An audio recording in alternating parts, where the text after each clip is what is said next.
Meus irmãos, boa tarde para todos. É com muita alegria que eu venho mais uma vez ao Grupo Espírita Manuel Felipe Santiago, primeiramente para rever grandes amigos que aqui tenho, e que tanto cooperam conosco no trabalho na seara espírita, e também uma oportunidade de ver uma casa cheia com companheiros, fechando essa feira do livro, desse grupo tão respeitado em Belo Horizonte, que é o Manuel Felipe Santiago. Para nós é uma alegria enorme. E a nossa alegria ainda é maior pelo tema que nos foi proposto, que é a contribuição da obra de Francisco Cândido Xavier para a compreensão do Evangelho. E nós gostaríamos de, inicialmente, relembrar brevemente algo da história da religião e da religiosidade humana. Evidentemente, sem citar datas, que a nossa intenção não é essa. Mas sempre que se falou em religião, nós pensamos uma estrutura organizada de sacerdotes, em rituais, em sacrifícios oferecidos a deuses, que funcionavam como uma espécie de barganha.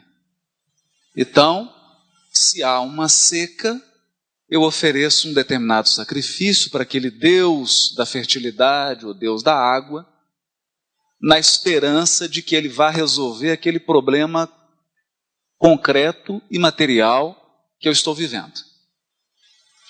Essa foi, por milênios, a religiosidade humana.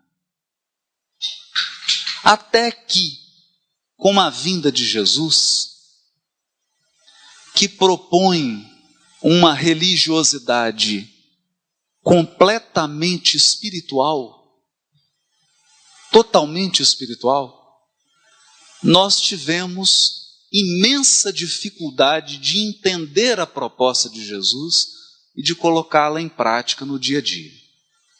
Por essa razão, misturamos à proposta de Jesus os velhos hábitos da religiosidade milenar das diversas civilizações e transformamos o cristianismo num conjunto de práticas rituais, num conjunto de instituições e hierarquias que repetiam aquelas experiências milenares que tiveram seu papel, é verdade, porque a evolução não dá saltos.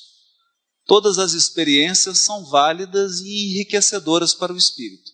Mas convenhamos que a humanidade já progrediu o suficiente para avançar, para dar um passo adiante dessas experiências e para experimentar novas experiências.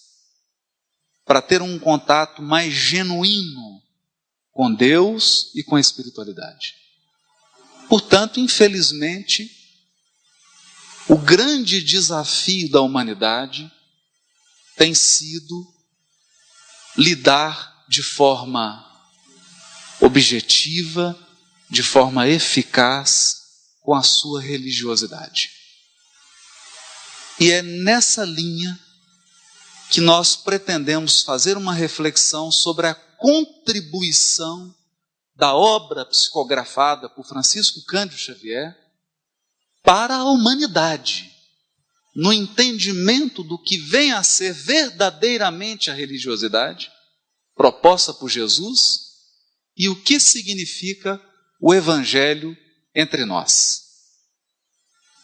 Bom, nós poderíamos dizer que a partir da codificação da doutrina espírita, nós tomamos posse de um conjunto de revelações espirituais que nos capacitaram para um intercâmbio maduro com a espiritualidade. E o que é que nós estamos querendo dizer com isso? O mundo espiritual é também composto, é também estratificado, estruturado em sociedades, em grupos espirituais. Se nós, ao sairmos daqui do Grupo Manuel Felipe Santiago, um sábado à noite, Podemos andar por Belo Horizonte, em diversas regiões, em diversos pontos de Belo Horizonte, e nós vamos encontrar grupos diferentes. Então nós podemos ir em determinados bares onde se encontram pessoas que fazem aqueles jipes, fazem aquelas... o Dakar, né? Saem andando de jipe por aí. É um grupo. Como nós podemos ir num determinado bar em que se encontram pessoas para falar de futebol. Nesse horário, muitas pessoas estão se encontrando para jogar bola. Então, dependendo dos seus interesses, as pessoas se reúnem e formam grupos. Não há nada de especial nisso. E no mundo espiritual é a mesma coisa. É a mesma coisa. É a mesma coisa. Perder o corpo físico e ingressar no mundo espiritual não resolve nenhum dos problemas profundos da nossa alma. Você, um segundo depois de desencarnar, é a mesma pessoa de um segundo antes. A mesma pessoa. Você continua pensando do mesmo jeito, continua nutrindo os mesmos preconceitos, continua alimentando as mesmas maldades, continua alimentando a mesma ignorância. Perder o corpo físico não resolve o problema da alma. Pode colocar a criatura em choque, pode colocá-la num estado de reflexão, de interiorização, mas isso não define mudança de postura. E o que nós estamos querendo dizer com isso? Que entrar em contato com o mundo espiritual, pura e simplesmente, é como você ligar um microfone e visitar esses vários lugares de Belo Horizonte para entrevistar pessoas. Você pode chegar num bar em que tem pessoas assistindo um jogo de futebol e começar a fazer perguntas para essas pessoas sobre altas questões da vida. O que elas vão responder? Porque elas vão responder tudo. Se você sair com um microfone desse em Belo Horizonte, qualquer pergunta que você fizer para qualquer pessoa, você vai ter resposta. Qualquer pergunta. Temos nosso irmão aqui, o Ricardo. Se ele fizer a pergunta mais profunda de medicina, todo mundo responde. Todos vão responder. Portanto, não basta um médium, não basta intercâmbio com o mundo espiritual. Isso só não basta. Porque você pode entrar em contato com criaturas que estão em situação muito pior que a sua. Se você está em busca de orientação, você pode pedir orientação para pessoas mais desorientadas do que você. Se você está num processo de tristeza, você pode entrar em contato com criaturas em depressão no mundo espiritual. Quando Allan Kardec codificou a doutrina espírita, ele nos colocou em condições de ter um contato adulto,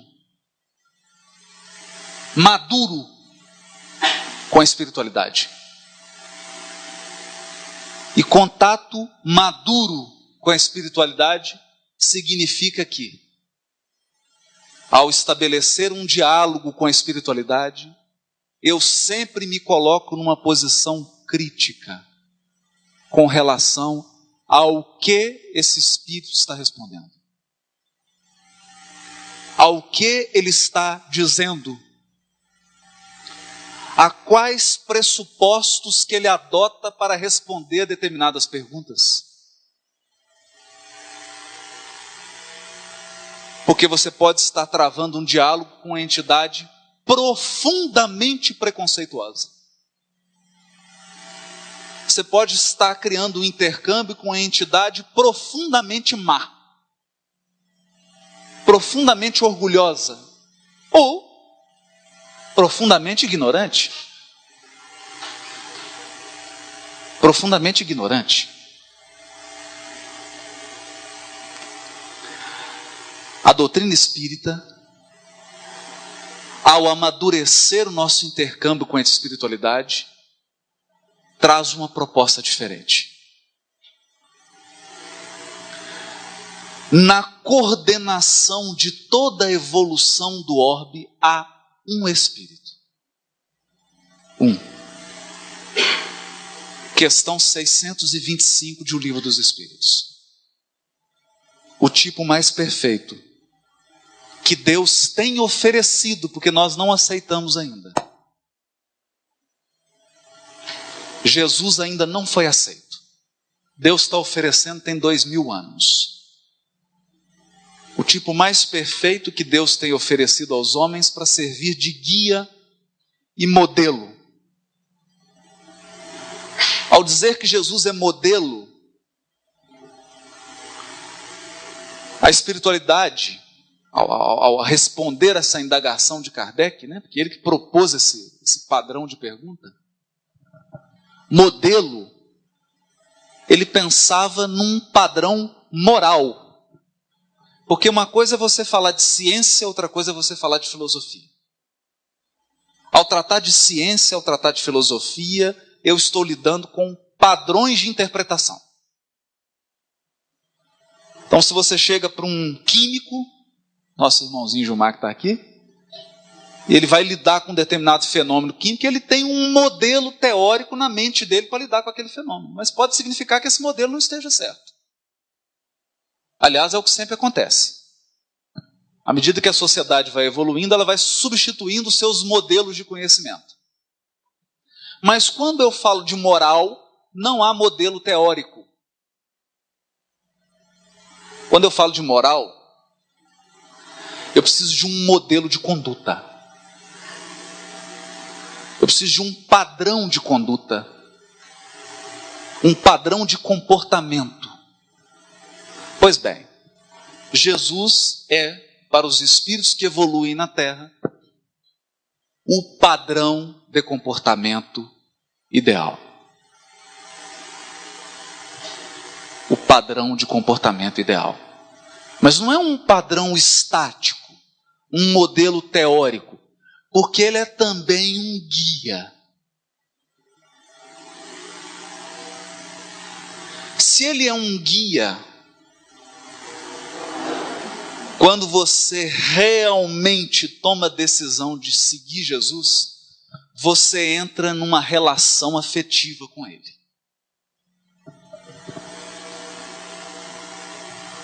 Você estabelece um relacionamento com Jesus. E é aqui agora, colocadas essas premissas, né, que eu gostaria de trazer alguma coisa da obra de Francisco Cândido Xavier. Eu selecionei 3 obras das 420. Para não cansar ninguém. Né? Mas André Luiz diz assim, na introdução do livro Nosso Lar, ele fala assim: uma existência é um ato. Um corpo, uma veste. Um século, um dia. Um serviço, uma experiência. Um triunfo, uma aquisição. Uma morte, um sopro renovador. Quantas existências? Quantos corpos, quantos séculos, quantos serviços, quantos triunfos, quantas mortes necessitamos ainda? E o letrado em filosofia religiosa fala de deliberações finais e posições definitivas. Aqui ele dá uma alfinetada na teologia. Ai, por toda parte, os cultos em doutrina e os analfabetos do espírito.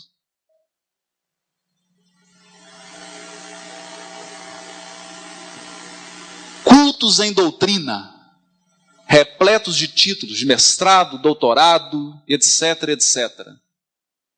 Mas interiormente, analfabetos do espírito.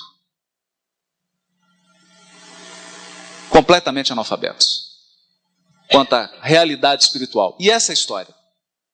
Essa é a história que André Luiz quer contar. De alguém que envergava títulos respeitáveis no mundo, mas que ao chegar no mundo espiritual se sente um analfabeto, porque é completamente despreparado para a vida no mundo espiritual. Mas o que nós gostaríamos de chamar a atenção é isso aqui. É preciso muito esforço do homem para ingressar na academia do Evangelho do Cristo. Não? Achando que vestibular é só para universidade, né? Aqui não, não. É preciso muito esforço para ingressar na academia do Evangelho do Cristo. Ingresso que se verifica quase sempre de estranha maneira, de forma estranha. Ele só, na companhia do Mestre.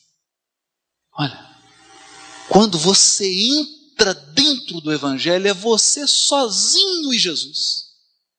Só vocês dois. Efetuando o curso difícil, recebendo lições sem cátedras visíveis e ouvindo vastas dissertações sem palavras articuladas.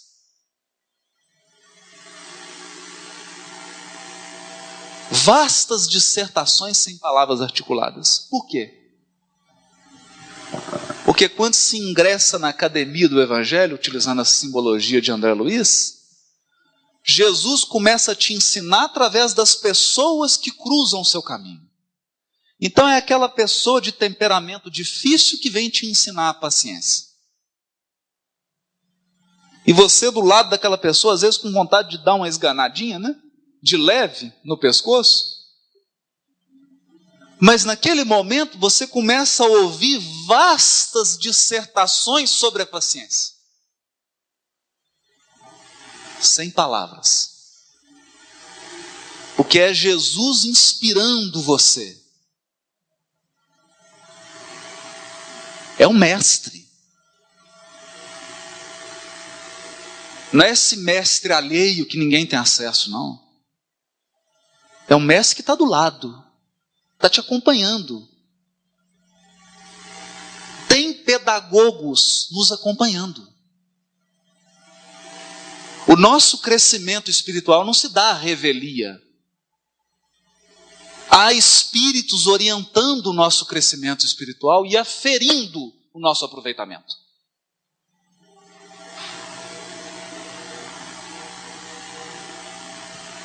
Pois bem, o Evangelho e Jesus colocado dessa maneira que André Luiz colocou é inédito no mundo. Isso aqui é inédito. Embora o livro seja de 42, né? Mas é inédito. É inédito. Isso aqui é uma novidade. É novidade até para o espírita. Porque ao tomarmos contato com o Evangelho, a primeira coisa que ocorre, flui de nós aquelas experiências seculares nas religiões tradicionais das diversas civilizações. Então nós começamos a endeusar pessoas, começamos a seguir pessoas, necessitamos de imagens, de símbolos, de rituais, voltamos para as experiências do passado. Sem entender que ingressar na fileira do Cristo é não ter cátedra, é não ter palavra articulada, é na intimidade do ser. Na intimidade do ser. Essa sutileza essa sutileza já anunciada por Jesus há 2000 anos antes. Virá o dia em que Deus será adorado, nem nesse monte e nem nesse aqui. Porque a mulher samaritana estava em conflito religioso. As pessoas em quem ela confiava, os líderes religiosos da época dela, pessoas que viviam na comunidade dela, pessoas que ela conhecia, pessoas com quem ela convivia, diziam para ela: Deus está nesse monte aqui. É aqui, ó, no Monte Gerazim. Encontro outras pessoas que ela também respeitava, mas não tinha tanto contato, dizia: não, Deus está aqui no Monte Sião.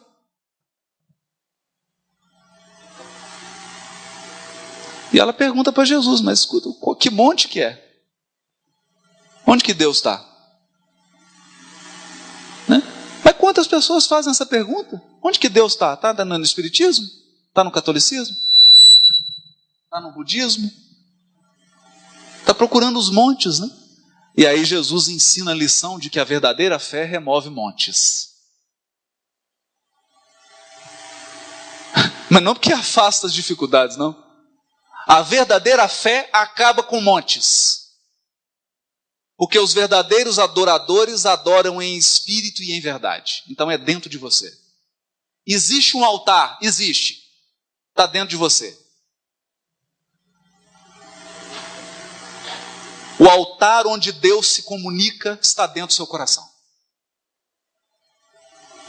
Essa é a boa notícia. O Ricardo me autorizou a dar a má.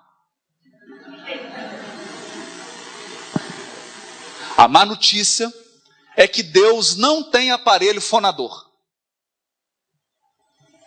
Deus não tem boca, não tem dente, não tem língua, não tem garganta. Então ele não fala. Palavras articuladas. Então como é que Deus fala? Diz Emmanuel: através das pessoas e das circunstâncias da nossa vida. Através das pessoas e das circunstâncias. São as lições sem cátedras. É Jesus do seu lado te educando. É esse o sentido. É essa sutileza que nós espíritas precisamos aprender. Precisamos aprender. Não porque eu estou falando. Não, por favor. De jeito nenhum. Emmanuel diz assim: que os passos do cristão em qualquer escola religiosa, devem dirigir-se verdadeiramente ao Cristo, e que em nosso campo doutrinário precisamos, em verdade, do Espiritismo e do espiritualismo, mas muito mais de espiritualidade. Espiritualidade.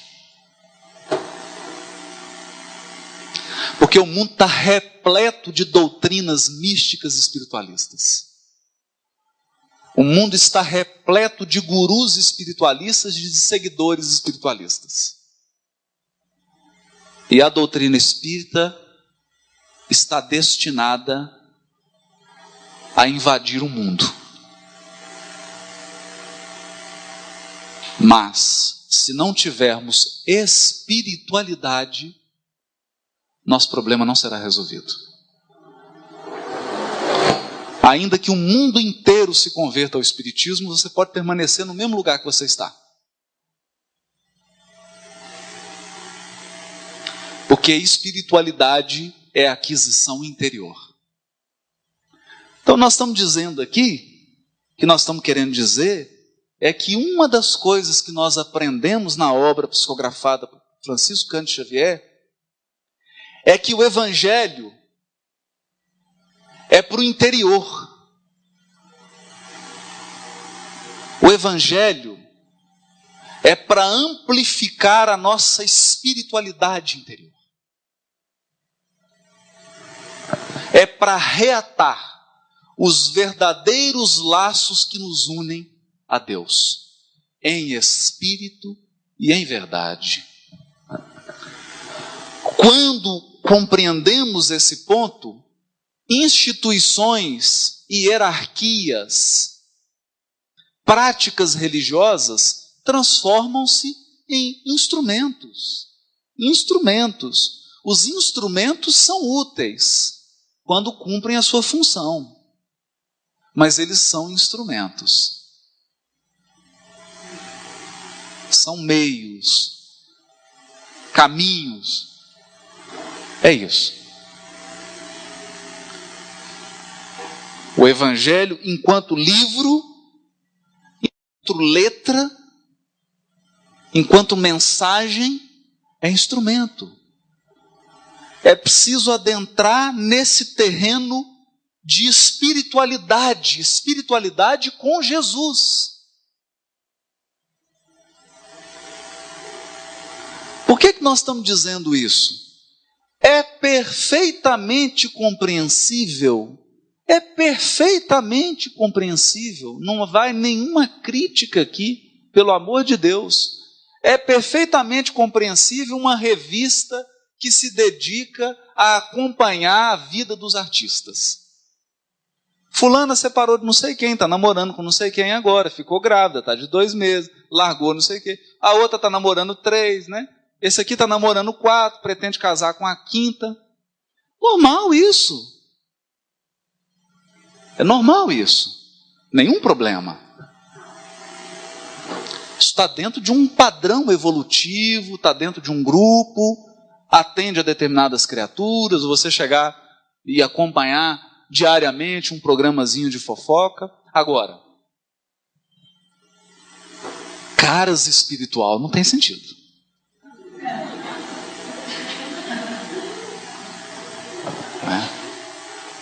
Caras espiritual não tem sentido. O que? Olha, o Cazuza desencarnou, o que ele está fazendo? É problema dele. Saber o que ele está fazendo?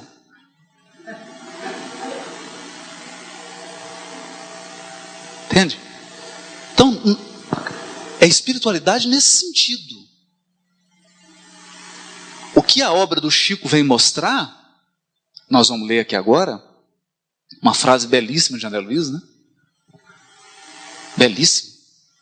É que a espiritualidade que nós estamos falando aqui não é curiosidade para saber como é o mundo espiritual, que você vai saber, não precisa ter pressa. Eu não estou com pressa nenhuma, graças a Deus. Quero saber detalhes nenhuns agora. Eu prefiro que demore bastante para eu saber. Porque todos vamos saber os detalhes quando você estiver lá. Pode ficar tranquilo, você vai saber todos os detalhes. Não é essa espiritualidade. Porque isso, muitas pessoas estão comprando essa ideia. De espiritualidade é isso. Notícias como se fosse um folhetim do mundo espiritual. Não. Definitivamente. Definitivamente.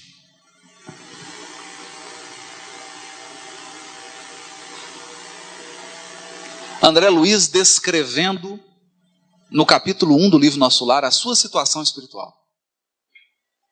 Escrevendo sinceramente. Porque esse livro é emocionante, porque aqui é um homem que abre o seu coração.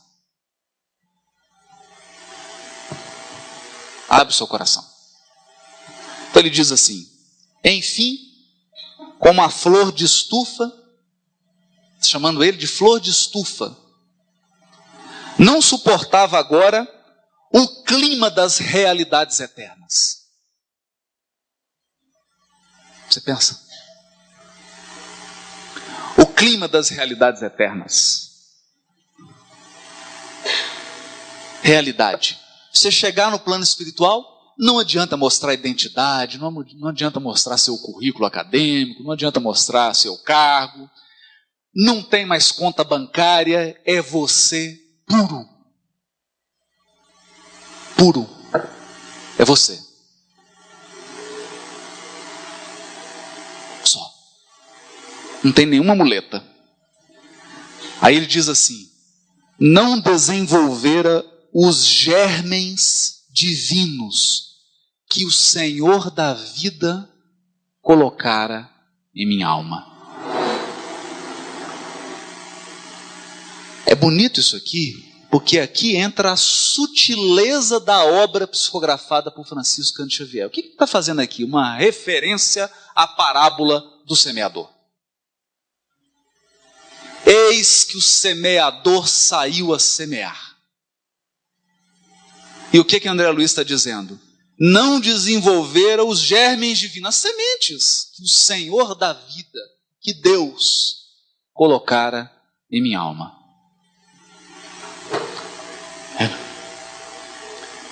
Então, Deus planta objetivos, semeia propósitos, semeia projetos no nosso coração.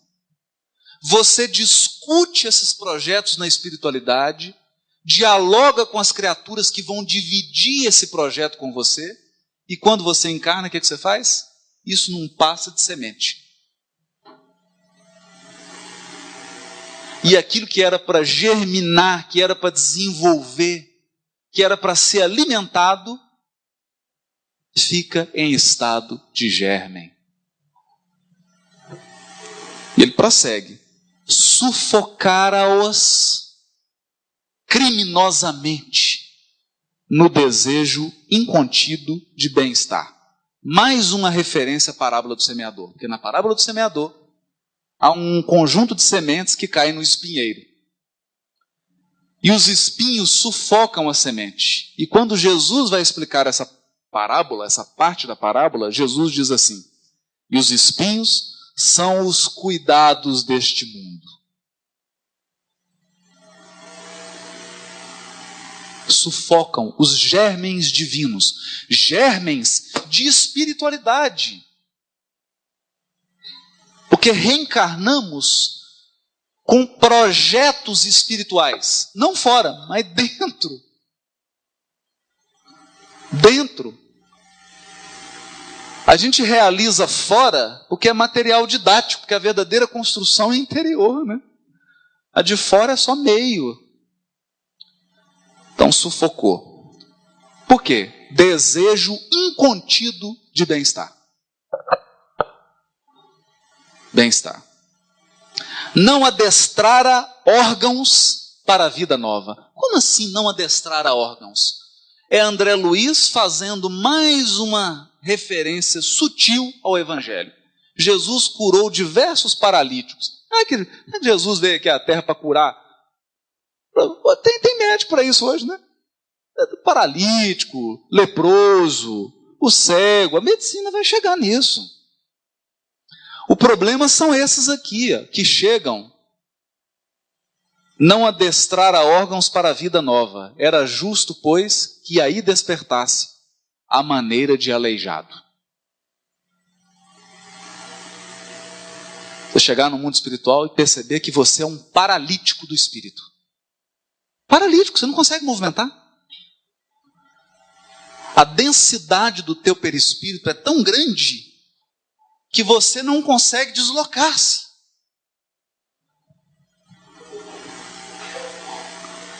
Ou a sua visão espiritual é tão tacanha que no mundo espiritual você chegou cego.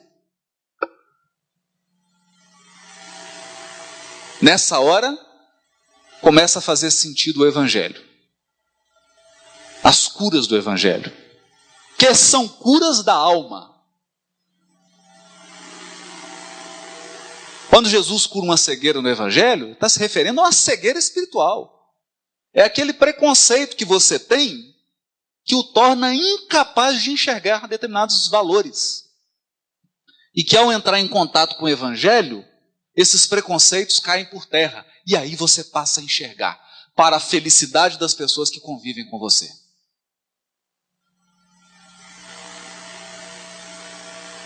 Porque as nossas deficiências morais fazem sofrer as pessoas a quem nós amamos. Então é essa cura. A maneira de aleijado, que restituído ao rio infinito da eternidade, não pudesse acompanhar senão compulsoriamente a carreira incessante das águas. Ou como mendigo infeliz. Mendigo, que exausto em pleno deserto, perambula à mercê de impetuosos tufões. Ó amigos da terra, ó amigos da terra, quantos de vós podereis evitar o caminho da amargura com o preparo dos campos interiores do coração? Preparo dos campos interiores do coração. Acendei vossas luzes antes de atravessar a grande sombra. Buscai a verdade antes que a verdade vos surpreenda. Suai agora para não chorardes depois. Então aqui, a forma de lidar com o Evangelho é interior, não exterior. É interior. O processo aqui é da hora que você levanta à hora que você deita. O que você pensa? O que você fica pensando? Que tipo de situações que te atrai? Como que você reage a determinadas pessoas e a determinadas circunstâncias? É isso. É isso. É essa contribuição da obra de Chico Xavier para a compreensão do Evangelho. E eu preciso ser muito sincero. Poucas pessoas dão conta disso.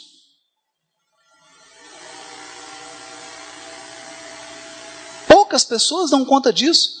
Porque a fantasia, o jogral, o recreio, é muito mais fácil. É muito mais fácil. O difícil é você entrar dentro de você mesmo, com sinceridade. Com sinceridade. E fazer aquela avaliação. Quanto que realmente você caminhou depois que conheceu o ensinamento de Jesus? Quanto que efetivamente você caminhou? Quantos passos de fato você deu adiante? Quantos? Esse é o desafio. Mas as pessoas dizem assim: o Evangelho é difícil, cheio de símbolos, cheio de parábolas, cheio de figurações. Sim, sim.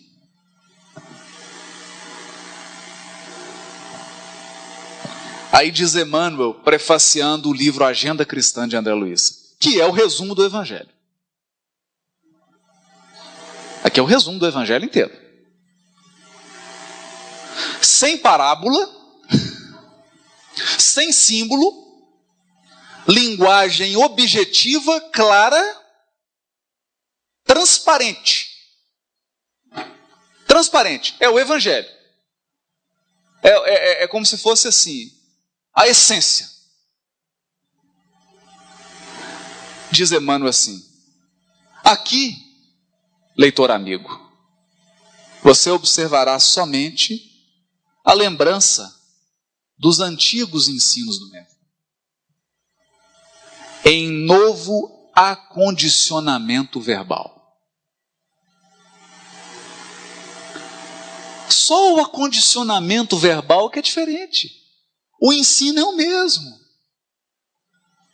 Está mudando só a forma de dizer, de modo a recordarmos com ele,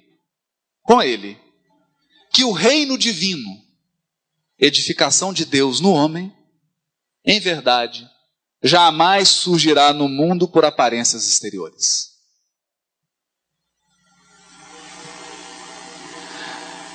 Ninguém é capaz de avaliar a construção de espiritualidade interna dentro de uma criatura olhando para ela. Porque não há sinais exteriores de espiritualidade interior. Você pode observar os atos, os gestos, a fala dessa pessoa. Aí você tem sim indícios. Não, realmente essa é uma pessoa evangelizada. A forma como ele fala, como ele se comporta, como ele reage, é um ser evangelizado. Mas você não é capaz de medir a extensão da construção realizada dentro dele. Mesmo porque cada um responde por si. E aí nós encontramos assim. Você abre aleatoriamente, né? Podemos abrir aleatoriamente. Que é evangelho puro. Olha a página que caiu para a gente aqui agora. Se você deseja ser cristão efetivamente, caiu agora. Perdendo, vencerá na batalha humana.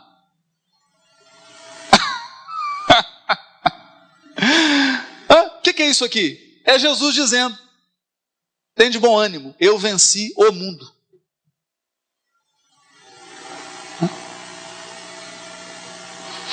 Perdendo, vencerá na batalha humana. Cedendo, obterá os recursos de que precisa. Como é que é? Olha, eu pensei que era tomando que eu ia conseguir os recursos que eu preciso, né? Tomando dos outros. Não é? Não, cedendo. É doando. Quando você cede, é que você conquista o que precisa.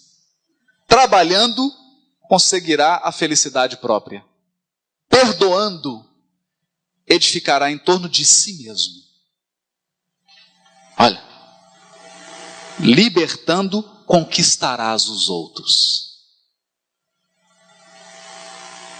É só quando você liberta. Quando você escraviza, no ciúme, no apego, você perde. Suportando, resistirá na tempestade. Renunciando, ganhará tesouros imortais. Abençoando, salvará muitos. Sofrendo, terá mais luz. Terá mais luz. Sacrificando-se, encontrará a paz. Suando, purificar-se-á. Amando, iluminará sempre. É o Evangelho. É o Evangelho. Só que em novo acondicionamento verbal. Diz Emmanuel. Novo acondicionamento verbal. Está resumido. E ele já começa assim. Se você tem uma semana de conhecimento do Evangelho, você já sabe o que fazer. Né? Já tem programa para muito tempo. Muito tempo. Mas é isso. É esse processo de interiorização. De interiorização. E aqui nós voltamos lá no capítulo 8 do livro Missionários da Luz, quando o benfeitor Alexandre faz uma palestra para centenas de médiuns que iriam reencarnar com o propósito de desenvolver uma tarefa na mediunidade. E ele fala isso que eu comecei aqui no início, né? Na verdade eu copiei dele. Que bom. Capítulo 8, livro Missionário da Luz. Ele fala assim, olha, não basta o intercâmbio com a espiritualidade. O difícil é entrar em contato com os emissários do Cristo. Isso é que é o difícil. O difícil é entrar em contato com os prepostos de Jesus.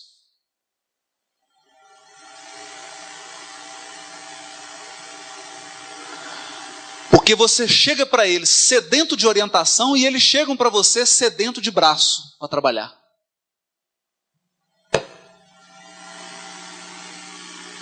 Esse é o desafio.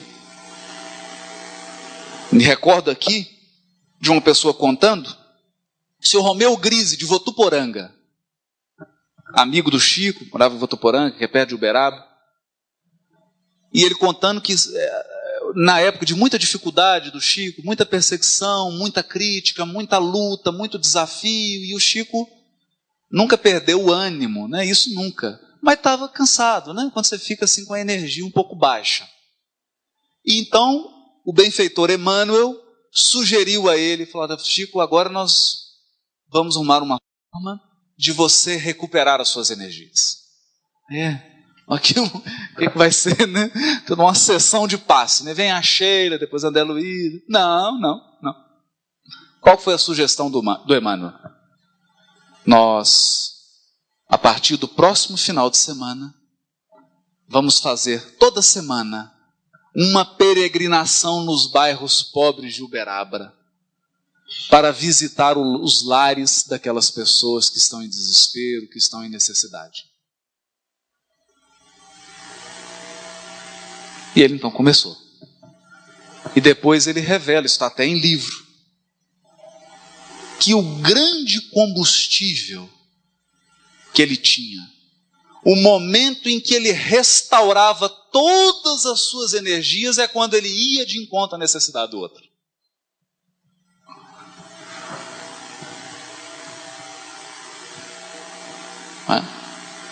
Porque a espiritualidade superior não vai vir aqui para fazer massagem zen em você. Não, vem cá, relaxa, fazer uma massagem. Isso tem os companheiros, os amigos podem fazer isso para a gente, né? A gente tem amigo para isso, né? Vai lá, fala, meu querido, você está triste, fica assim não. Vamos lá no Manuel Felipe, né? Fechamento da feira do livro, anima. Isso é o que o amigo faz, o espírito superior não. Porque ele está preocupado com a educação definitiva do nosso ser imortal. E não se educa definitivamente simplesmente acalentando. O trabalho de educação espiritual é um trabalho que exige conteúdo. E não há conteúdo superior àquele que se ofere no trabalho em favor do semelhante. Então Chico ia para a tarefa. E lá ele recebia 1000 vezes mais do que doava.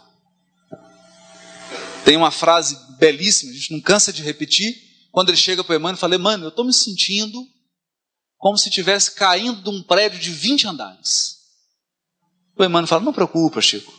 Em cada andar que você passar, vai ter a mão de uma mãe que você auxiliou para te amparar. Não cai. Não cai. Porque você cria um círculo de simpatia espiritual. Um círculo de simpatia espiritual. Mas onde que eu aprendi isso? Eu sou um bom aluno que copia tudo, né? Mas é bom que a gente copia coisa boa. Esse está aqui mesmo. Ele fala assim. Não está aqui. Tá? Está no prefácio dele no nosso lar. Deixa eu ver aqui. Prefácio do Emmanuel. Ele fala...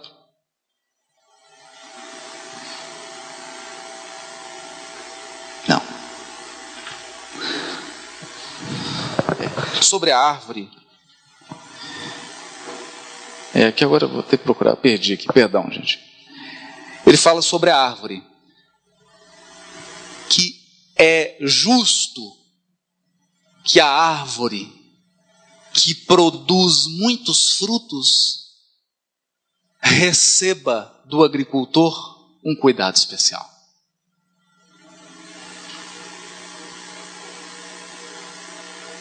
Entende?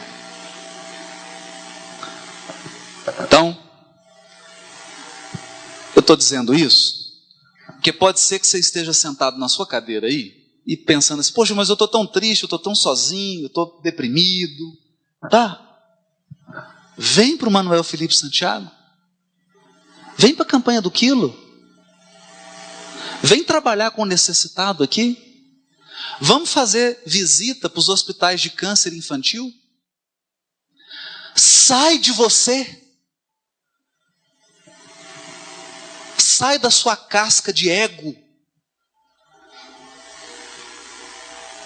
Aí sim, você vai sentir a seiva da vida te alimentando.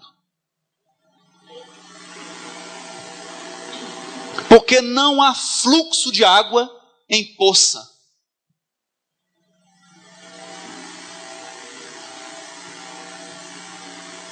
Dá uma mensagem belíssima de Emmanuel que ele fala assim: não interrompas o fluxo de amor que parte da providência divina. Nunca interrompa. Mas um fluxo de amor não pode ser empoçado numa criatura. Então é quando a gente vai em direção ao outro, é quando a sua vida se torna útil para alguém além de você. Porque às vezes você pergunta: sua vida é útil para alguém? É claro, para mim. Minha vida é extremamente útil para mim. Ótimo. E além de você? Porque não é razoável, não é justo que haja um investimento espiritual de peso em alguém que vive única e exclusivamente para si. É esse o segredo. Essa é a autoajuda do Evangelho. É mais do que pensamento positivo. São ações positivas em favor do outro. Até me recordo agora da frase belíssima que o Raul Teixeira disse no congresso, uma frase linda, que o Chico disse para ele. Ele estava no encontro da Cometrim, o Chico pegou o Raul pelo braço e falou assim: meu filho, aprende a treinar insônia. Aprende a treinar insônia. Eu falei: mas como assim, Chico? Porque você não vai conseguir dormir com os gemidos do mundo debaixo da tua janela.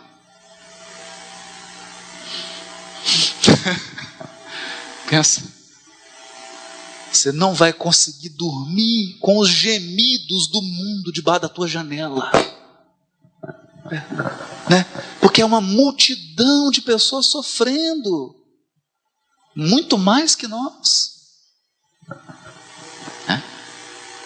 E o consolo não pode ser para um só.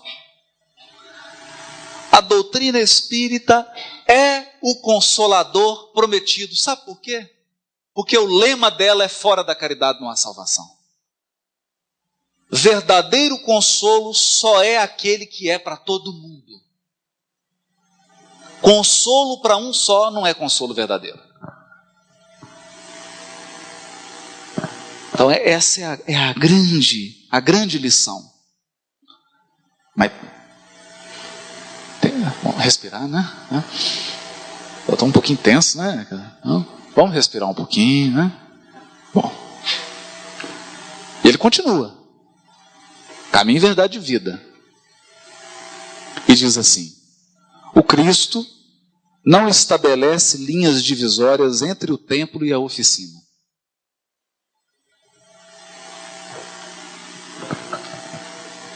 É tão bonito, porque, mano, eu vou traduzir então. Vou traduzir para uma linguagem inferior. O seu setor de trabalho é idêntico a esse salão do Manuel Felipe Santiago.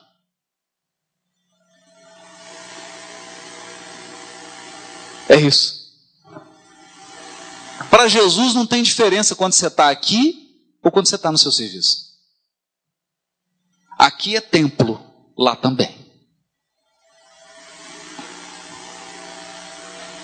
Quando você entra numa padaria para comprar um pão e entra em contato com a pessoa que está comprando o pão, tem o mesmo valor de quando você entra numa igreja para comungar com o sacerdote. É isso que a Emmanuel está dizendo. Não tem linha divisória. Não tem. Quando eu li isso, eu fiquei um pouquinho preocupado. A minha preocupação era o seguinte: porque quando eu estou aqui fazendo uma palestra, ou quando estou sentado assistindo, eu sou uma pessoa. Quando eu estou no volante, eu sou outra. Então eu fiquei pensando, mas será que no volante também é igual? Porque ele falou só da oficina, não falou do carro, né? Sabe quando eu estou na direção, no trânsito? Também. Também. Igual aquele companheiro, estava indo para uma palestra espírita, uma pessoa deu uma fechada, mas ele pôs o dedo na buzina quase 1 minuto, né? Quando ele chegou no grupo, era o dirigente da reunião.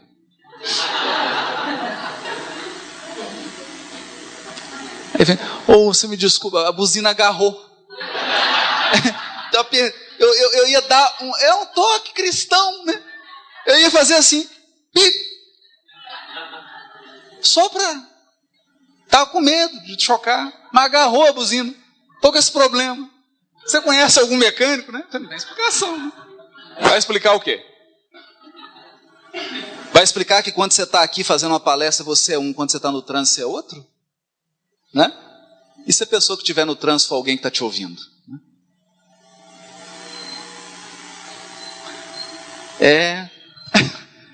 É um desafio, né? É um desafio. Mas ele diz assim, também, por louvá-lo nas igrejas e menoscabá-lo nas ruas, é que temos naufragado 1000 vezes.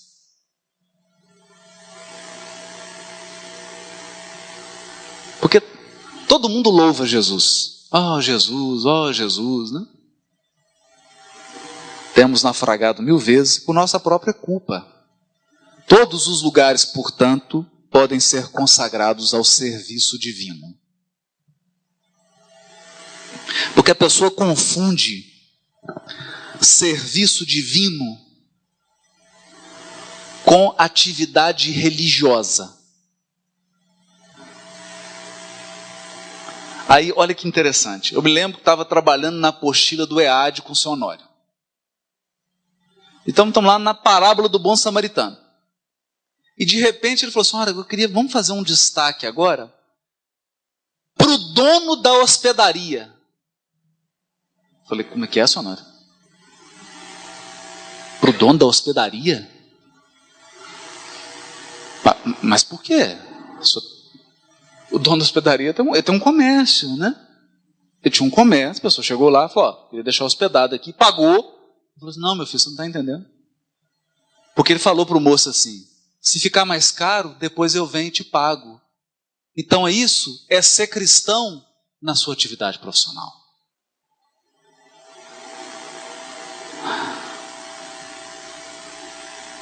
Mesmo na atividade em que você ofere renda e lucro, você tem que dar um testemunho de evangelho. Então, na parábola do bom samaritano, o dono da hospedaria tem uma lição para nos dar. Tem uma lição, que é isso que ele está falando. Todo serviço é divino. Todo serviço no bem é divino. Porque você está servindo a coletividade. Você está embasando algum trabalho que pode ser muito maior do que o seu. Muito maior. Então, esse senso de estar em cooperação, de estar em profunda cooperação com forças divinas. É quando Emmanuel diz, não interrompas o fluxo de amor que parte da providência divina. Eu confesso para todos aqui, que esse tem sido talvez o maior desafio da minha vida. Porque você está dirigindo, aí vem uma pessoa na sua janela do carro. Na janela do carro. Não importa o que ela está pedindo, não importa o que você vai dar, o que você vai fazer. Eu não estou entrando nesse mérito. Às vezes, o gesto mais adequado é não dar nada. Às vezes, o gesto mais adequado é dar alguma coisa. Né? Nós não podemos estabelecer regras rígidas, mas nunca interrompas o fluxo de amor que parte da providência divina.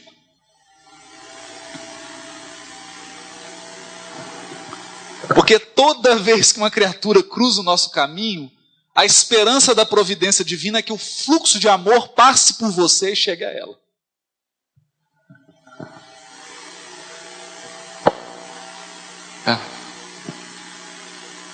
É complicado, né? Mas é mais complicado ainda não viver o Evangelho. Eu me lembro que estava com a minha esposa no aeroporto do Espírito Santo. E estava uma senhora na fila, ela começou a reclamar da demora, De repente, aí uma pessoa que estava na fila achou ruim com ela, aí veio a outra atendente da companhia aérea, de repente ela estava berrando, numa crise histérica, brigando com toda a fila, com todo mundo. Aí a hora que eu vi aquilo, eu falei assim, eu vou fazer, primeiro, porque não é por elevação não, né? Quase que eu entrei na briga, mas não era isso não. A hora que eu vi aquilo, eu falei, deixa eu fazer uma prece, foi a única coisa que eu posso ajudar. Eu vou fazer uma prece para ela, que ela está completamente perturbada. Né? Então, se você chega naquele guichê e fala assim, bom dia, né? Bom dia. Bom dia. Nossa, mas que roupa bonita que vocês têm, né? Esse uniforme de vocês é tão bonito, né? Ah, obrigado. Hoje parece que está atrasado, né? Vocês estão com trabalho, hein? Meu Deus do céu, hein? Que luta, deve ser difícil administrar uma fila tão grande, né? É difícil, entendeu? Olha o fluxo de amor. Olha o fluxo de amor que parte da providência divina passando por você para chegar na criatura.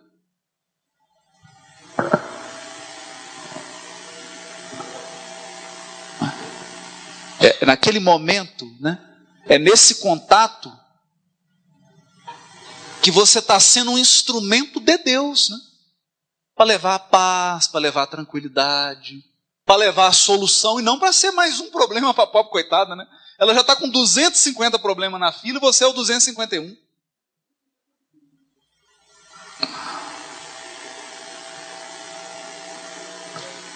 E isso como? Isso é Jesus do seu lado, né? Jesus do seu lado. Então você está lá tranquilo, em paz. Você acordou, né? Fez aquela prece, toma um banho, mas você está em paz, né? Aí Jesus fala assim, meu filho, agora tem uma lição para você. Aquele casal ali vai furar a fila, vai entrar na sua frente.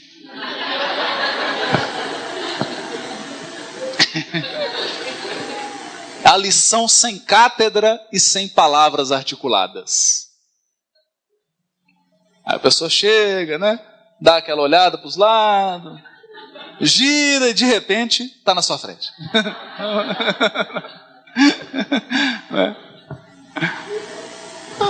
Não tem problema, você pode até falar com a pessoa.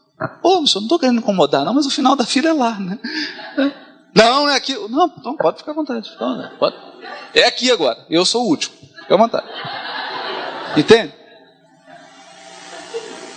Porque é num sentido de que quem tem mais compreensão,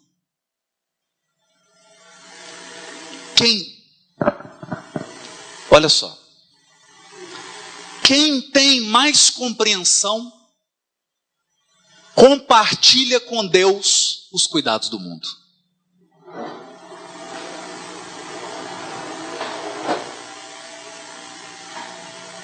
É isso. Esse é evangelho. Isso é evangelho. É quando Jesus diz assim, o filho sempre está na casa paterna.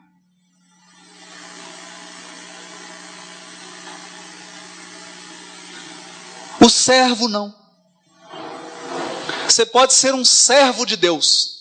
Servo de Deus é o seguinte, olha, já fiz minha palestra no Manuel Felipe Santiago, já coloquei as etiquetinhas, já autografei o livro, agora chega. Agora deixa eu cuidar das minhas coisas, se me fechar eu vou buzinar mesmo, né? Então eu sou o servo, é o assalariado. É aquele que trabalha para Deus em determinados momentos, né? É o assalariado. O filho não. O filho está na casa paterna. Ele divide com Deus as agruras do mundo. Ele divide com o pai o trabalho do consolo dos seus irmãos. Filho de Deus. Isso é ser filho. É esse o desafio. É esse o desafio. grande desafio. Mas aprendemos isso onde? Eu não aprenderia nada, quer dizer, não aprendi também ainda, né? Eu só tenho notícia, estou aprendendo, né? Ainda estou aprendendo essas coisas. Mas onde que aprendi? Na obra psicografada por Francisco Cândido Xavier.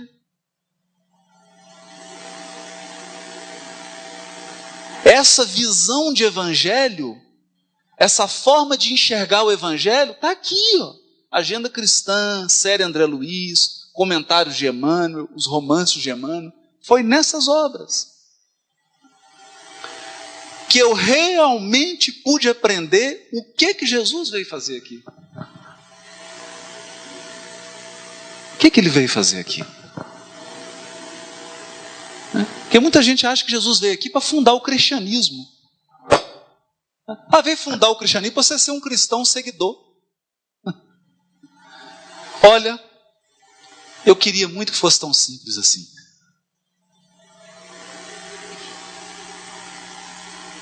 Se fosse tão simples assim, evolução seria fácil. Seria muito fácil. Mas como ele é guia,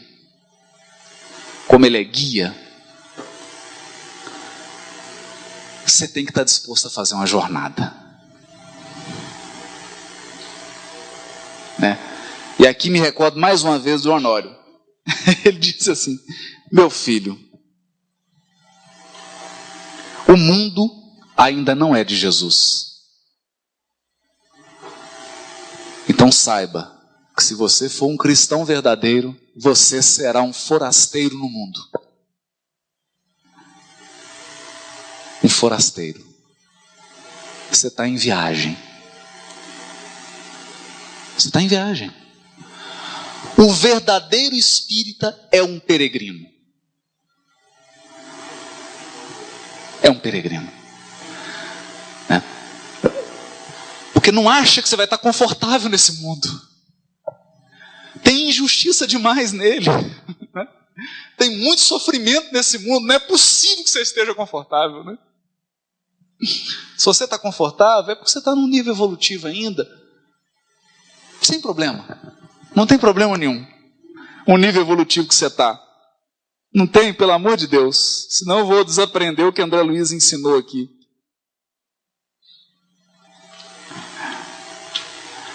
Não, André Luiz não, Emmanuel. No prefácio Nosso Lar, ele diz assim: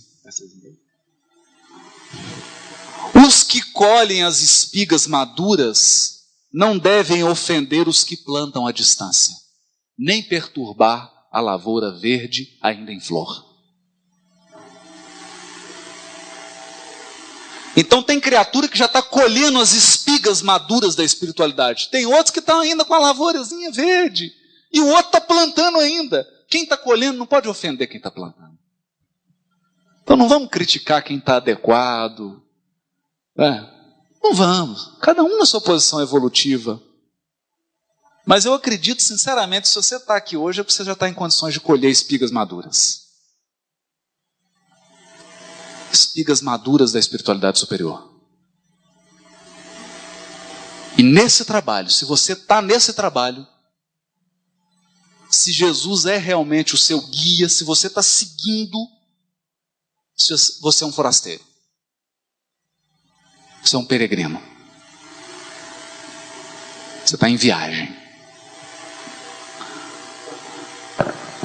Uma viagem que vai durar do teu berço ao teu túmulo.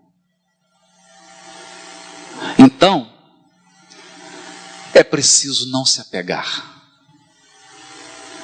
nem a posições, nem a circunstâncias e nem a pessoas.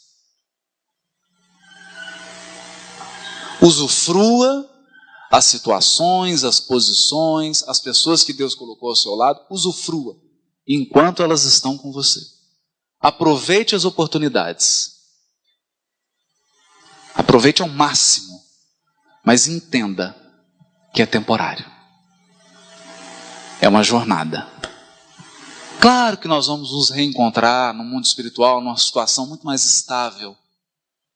Mas estabilidade espiritual implica aperfeiçoamento moral. O responsável pelas instabilidades da nossa vida são os nossos defeitos. Não é ninguém. Os verdadeiros culpados pelos nossos sofrimentos, pelas nossas atribulações, são os nossos defeitos. O dia que você alijar os seus defeitos, você entrará na felicidade sem mescla, que é a felicidade dos espíritos puros. E ela é felicidade sem mescla, porque eles são puros. Porque eles são puros.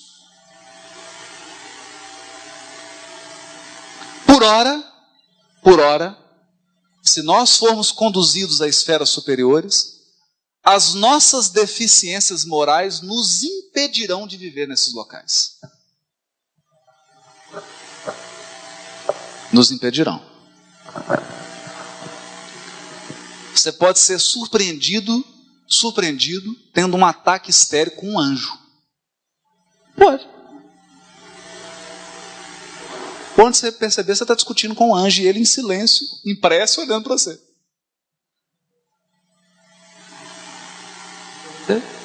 Então não é um problema da situação, da circunstância, é um problema interno. É um desafio interno. E aqui, para a gente encerrar pelo menos essa proposta que a gente fez, esse roteiro, né? Que o assunto não se encerra. Não se encerra. Como gosta o nosso querido Gilmar lá do Renúncia, Alcione, o Evangelho é um vasto caminho ascensional. Vasto caminho ascensional, que eu vou traduzir para o dialeto mineiro. O Evangelho é uma ladeira. Você subindo. Uma longa ladeira, cujo fim não atingiremos legitimamente sem o conhecimento e aplicação de todos os detalhes. Conhecimento e aplicação de todos os detalhes do Novo Testamento, do Evangelho. E exatamente por ser uma ladeira, por ser um vasto caminho, não se encerra. A gente conclui um pensamento. Conclui um pensamento. E o que eu gostaria de concluir é o seguinte. Jesus respondendo para o sacerdote. O reino de Deus é a obra divina no coração dos homens. Obra divina no coração dos homens. Talvez a maior lição que eu tenha aprendido das obras de Chico Xavier a respeito do Evangelho é o seguinte. Quando Jesus, governador espiritual do orbe, encarna entre nós e desenvolve o seu trabalho na Palestina do primeiro século, a obra que ele tinha para realizar era e é dentro de nós. Dentro. O que existe de externo é acréscimo da misericórdia divina. Então, esse salão, esse ventilador, essa estrutura, o pessoal cantando essas músicas lindas, esse ciclo de atividades aqui no grupo, nessa casa, é acréscimo da misericórdia. São instrumentos que a providência divina coloca nas nossas mãos para que você construa dentro. Porque o dia que você desencarnar, o Manuel Felipe Santiago vai ficar.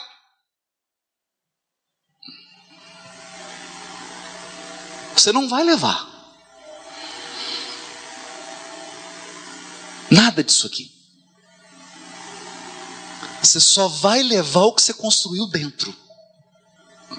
Que pode ser muito, pode ser nada, pode ser pouco. Ninguém vai te julgar. Ninguém vai te julgar. O grande desafio da desencarnação é você não poder mais mentir para si mesmo.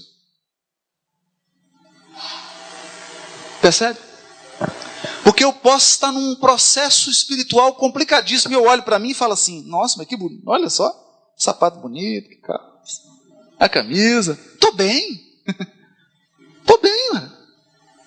No mundo espiritual, não. Se você estiver mal, quando você olhar para você, vai ser um choque.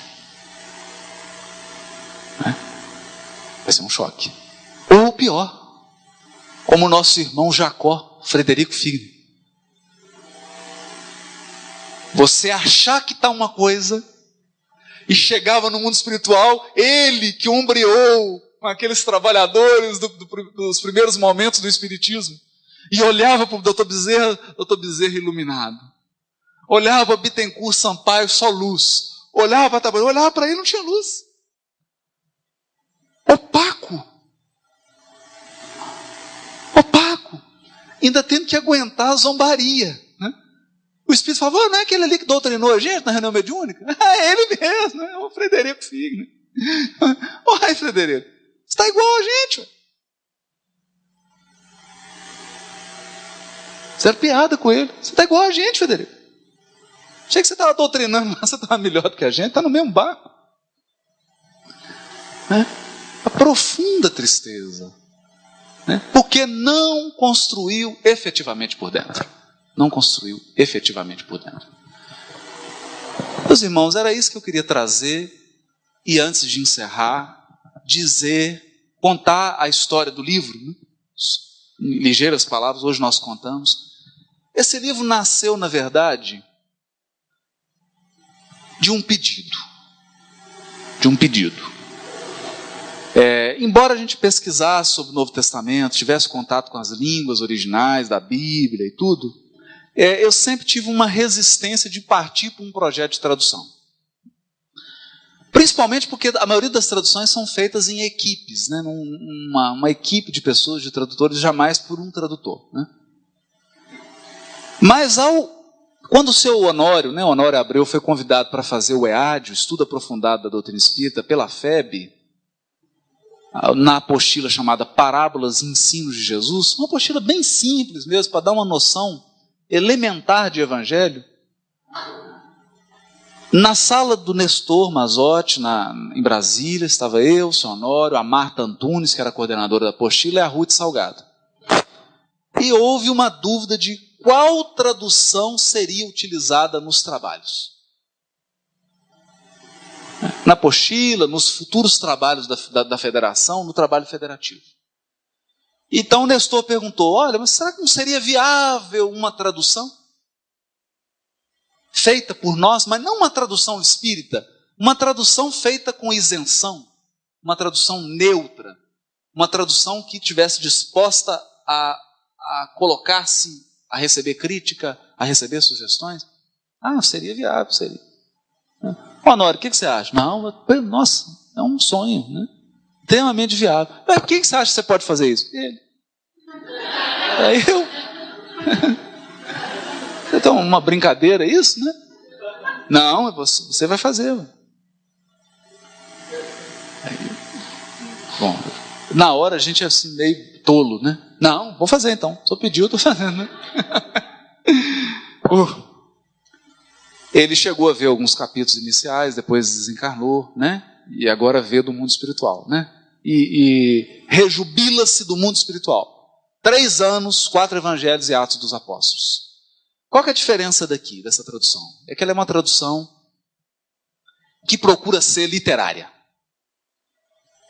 Ela não tem um viés religioso. Não há comentário doutrinário, não há comentário teológico, não há.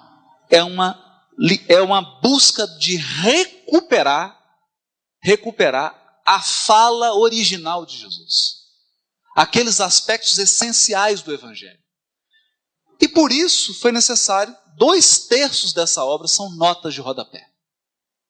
Notas sobre as palavras, as expressões idiomáticas, sobre a cultura do Oriente, a cultura do povo judeu, que é onde nasceu o Evangelho de Jesus.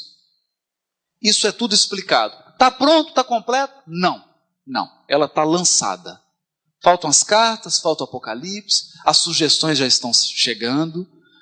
Pastores, padres, professores de seminário, professores de universidade, mandando e-mails, sugerindo acréscimos, sugerindo pequenos ajustes.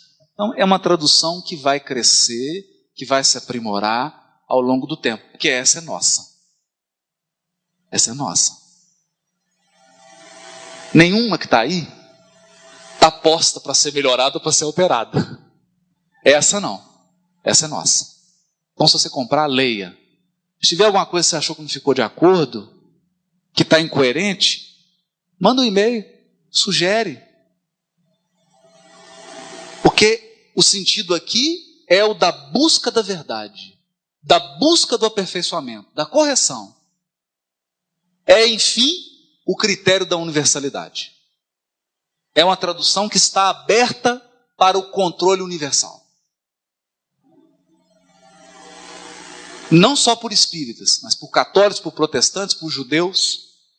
Tivemos um programa na Rede Minas, com um padre Cônigs, o maior teólogo do Brasil, pastor Enéas. Levaram a tradução, já estão lendo, já estão fazendo sugestões. Temos agora um lançamento em São Paulo, na cultura, com o dono da cultura, que é um judeu.